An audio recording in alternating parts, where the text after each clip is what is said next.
Hi friends, thank you for watching The Source, God's Answers to Life's Hard Questions. Very interesting, before I started this, my lighting went off. And I just saw the symbolic value in it, that the light in our life that we can share, it also has a timer on it. Life is short. There's only so many hours, years, days that we have opportunity to share Torah and to share the light. So I ask you, please continue to like these videos, to share these videos, subscribe to the channel if you haven't done so already. See the light, be the light, and please share the light. This week's parasha I'm dedicating to the memory and the yortzeit of my uncle Yechiel ben Moshe. It's 7 years since my uncle passed, and I even owe him a thank you, which is the subject of this week's parasha, in his death. My uncle wasn't well for a long time, but the day that I flew in for his funeral from another country, my mother had her stroke. Now, if I wouldn't have flown in for that funeral, which of course I would have, but it's just amazing how the timing lined up, my mother wouldn't have been here today. So I owe my uncle a thank you for many things, for being the type of person in life that you knew you could call him at 3 o'clock in the morning if you needed something, and it would be there faster than a Domino's pizza, maybe the kosher version. And he would always have a joke and make you smile, and all his jokes started with a cow in Minsk. But he was an amazing human being, and I thank him for many things, and most of all for giving me my wonderful younger cousin, Amanda Menucha, who's like a younger sister to me. And she made tshuva a few years ago. She's following in the ways of Hashem and Torah and tzniut and kashrut.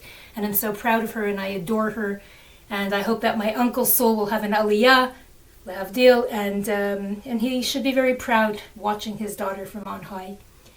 So the theme of this week's parasha, as I said, is thank you. And it's very interesting because this past week was International Thank You Day, January 11th.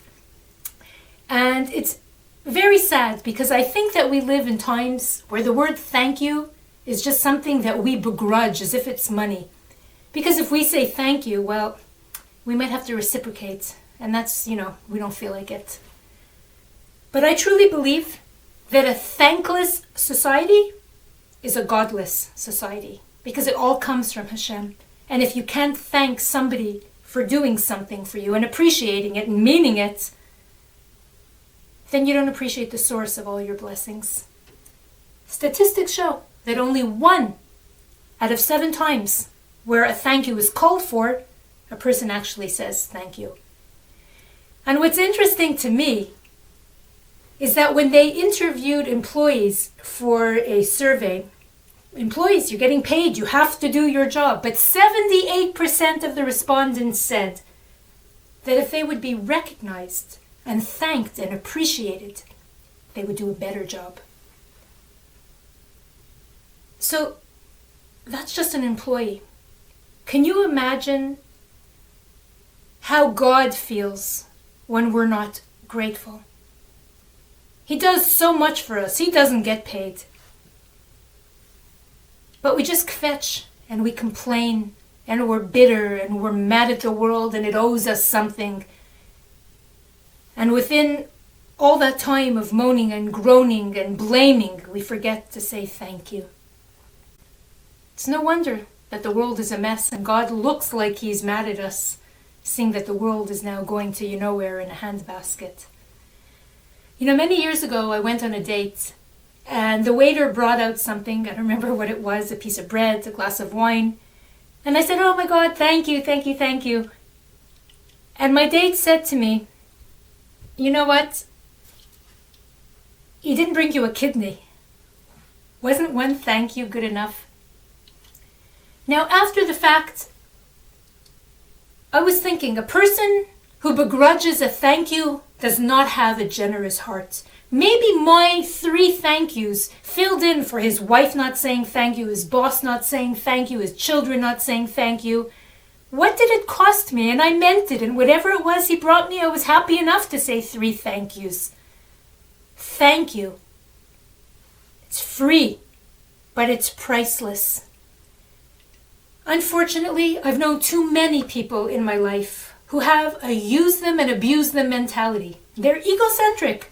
They think that other people are servants and a means to an end for whatever it is they want. And they make their feelings pretty obvious, that our existence revolves around their needs. Once we've done all we can for them, like a bottle of milk, our usefulness expires. And then they'll find somebody else to use and abuse. But these thankless people who regard themselves as geniuses in the game of life, I stepped on them and I stepped on them and I made my way to the top and I don't care, I don't look back. They regard themselves as geniuses. But the Torah regards them as pharaohs. And we all know what God did to Pharaoh. The Torah regards them as pharaohs and as arrogant enemies of Hashem. In this week's Torah reading, we're in the second book of the 5 books of Moses, in the book of Shemot. And we read about Joseph's death, and now how a new king arose over Egypt, who knew not Joseph. The new king knew not Joseph. The very Joseph, who was the only man in all of Egypt who could interpret Pharaoh's dreams, and who was appointed viceroy, second only to Pharaoh. The Joseph who made the country rich and saved it from famine and ruin. The Joseph about whom all of Egypt heard when his brothers had arrived. That famous Joseph, with the coat of many colors, who we all still know about thousands of years later. Somehow, Pharaoh just couldn't seem to remember him. Because remembering, well, it comes with a heavy price. We might have to say thank you. We might have to repay kindness for kindness. And so, the new Pharaoh showed his gratitude by enslaving the Israelites and murdering their firstborn. Talk about appreciation.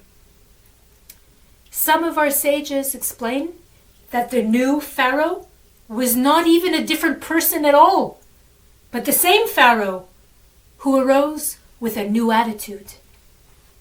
Once the bad times were over, he figured the Jews were expendable. I don't need them anymore.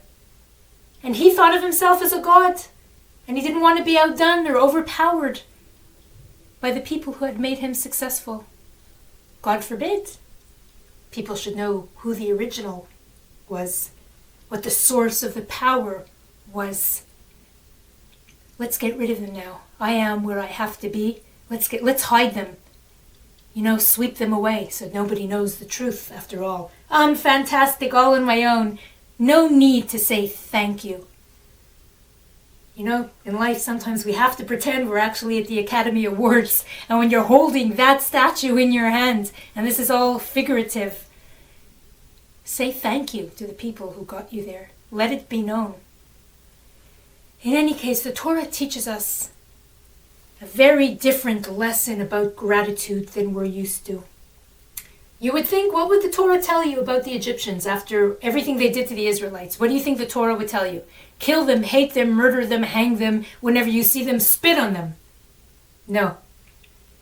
After all the Egyptians did to the Israelites over their very difficult years of slavery, of bondage, and that their sighs and their moans and their groans reached heaven, the Torah commands us, you shall not hate an Egyptian, for you were a sojourner in his land.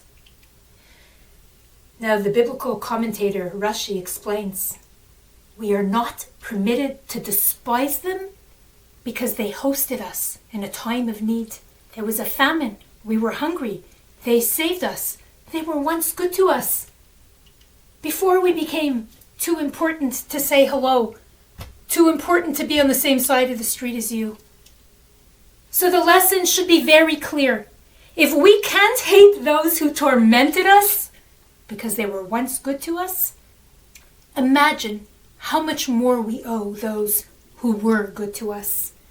We have to appreciate and consider the efforts, the sacrifices, the collateral sacrifices on their part, which made our lives better and easier, even if it's only for a moment. Because sometimes it really is just a single merciful moment that someone gave us a kind word, they gave us a shoulder, they opened the elevator door, rushing to our court case, whatever it is, it's that single merciful moment that can save us from despair. You know, the Torah offers us many examples of sensitivity training and appreciation. You know, most Jews have a mezuzah on their door. If you want to change the casing of that mezuzah, inside is the holy writing, the holy parchment. But if you want to change the mezuzah for any reason, it was rotten, you have a new fashion in your house, you're redecorating, whatever it is, you can't just throw it away in the garbage can. There's a respectful means of disposal. Moses, when he turned the waters into blood in Egypt, he didn't do it. He had to pass it to his brother. Because why? Because the waters had once saved his life. When his mother put the basket to save his life as a little child, the water saved him. So he would not get back at the water or treat the water wrongly, disrespectfully, ungratefully by turning it to blood. He passed the staff. He passed the mission to his brother. On Shabbat, we hide the challah under a cloth. Why? One reason is so as not to embarrass it when we first pray over the wine. Because the rest of the week, when we make a prayer over bread, it's the priority. When you make the prayer over the bread, you don't have to pray over anything else at the meal. It's the important thing on the table. The bread has its place, its status. On Shabbat, all of a sudden, it's secondary. We first pray over the wine. But in order not to embarrass the challah, we cover it. Out of respect, out of gratitude, out of sensitivity. Destroying something, just because we feel like it, you know, a paper clip or whatever it is, just destroying something, tearing something, ruining something, smashing something, out of anger, out of whatever it is. We have a concept of bal tashchit in Judaism. We shall not destroy something that has use for a person. We're not allowed to just destroy things because we feel like it. So the point being, if inanimate objects which serve us can't be dismissed irreverently or disrespected, we're not even allowed to throw our clothes on the floor. Imagine if we have to show such respect to inanimate things, how much more so human beings are to be treated with gratitude, appreciation, dignity, if they ever helped us at all. And even if they didn't, but that's for another lecture. When we're hungry, very easy to thank God for the sandwich in front of us. Before Thanksgiving, thanks God for this turkey, and we're so excited. Wonderful. But the Torah commands us to say thank you also when we finish satisfying our appetites. When that thing that we indulged in and that we enjoyed, well, its usefulness expired. We're done. We're ready to move on. No, say thank you. And it is actually only when we are in a perpetual state of gratitude that our best blessings are yet to come. We learn that King Hezekiah had messianic potential. He could have potentially been the Messiah. God had made great miracles for him. But because he didn't sing a song of thanks and praise to God for the miracles, he wasn't appointed to be the Mashiach. Gratitude is a fundamental of Judaism. And in fact, the word Jew, Yehudi, comes from the Hebrew name Yehudah, which means thanks and gratitude. Everything comes from God. And even if we can't stand the messengers that he uses to execute his will, I can't take it that they're the ones giving me money. I can't take it that they're the ones who have to carry my bags. I can't take it that they're the ones who have to write things for me. I can't take it that they're the ones who know how to use a computer. We can't take it. It kills us. But they helped you, whether you like it or not, and you like them or not. We still have to be thankful. Because whoever helps us in life or hurts us in life It's all His will. When we're not thankful, we snub not only those who help us, but God as well. And it's interesting because the Hebrew word for thank you is toda. When those same letters are permutated, they spell the word dota. Instead of toda, it spells dota, which means illness. When we are unthankful, we are like an emotionally sick person, and we separate ourselves from the Almighty, because a thankless society is a godless society.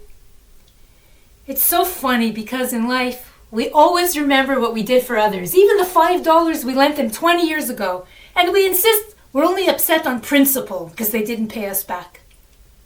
But when we owe others, boy, do we manufacture excuses a mile a minute as to why the account has already been settled. Because we overvalue ourselves in the giving, and we undervalue the favors when we're in the taking.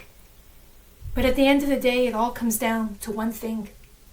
Are you a Pharaoh with a short-term memory, a convenient memory? Or are you a mensch? Are you a grateful person? Is thank you on your tongue? And even more importantly, is thank you in your heart and in your actions? So now I thank you for watching. Shabbat Shalom.